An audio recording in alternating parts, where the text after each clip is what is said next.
Lea, may komunikasyon na ba ang ICI sa PNP para mag-request ng security?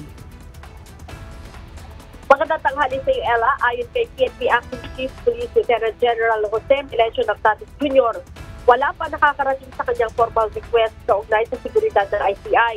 Subalit kasabay ng pagsisimula ng investigasyon sa mga flood control at iba pang infrastructure projects ng pamahalaan, handa ang pambansang pulisya na magbigay ng seguridad sa lahat ng gagawing inspeksyon ng ICI. Sa katunayan, Ella, may inalaan na ang PNP na security personnel sa Region 1, Region 3 at Region 4A sa pangunguna ng mga regional directors. Sinabi pa ni General Nartates na handa nila itong dagdagan kung kinakailangan. Binuo ni Pangulong Marcos ang ICI matapos isiwalat sa publiko ang Ghost Project at mga substandard flood control projects ng pamahalaan.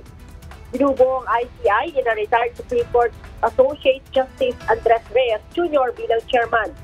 Habang magsisilbi namang miyembro nito, sina dating Public Works Secretary Rogelio Babe Simpson, SGV and Company Country Managing Partner Rosana Fajardo. Special Advisor at Investigator naman, si retired PNP Major General at Mayor Baguio City Mayor Benjamin Magalo. Ella? Alright, maraming salamat, Lea Ilagan.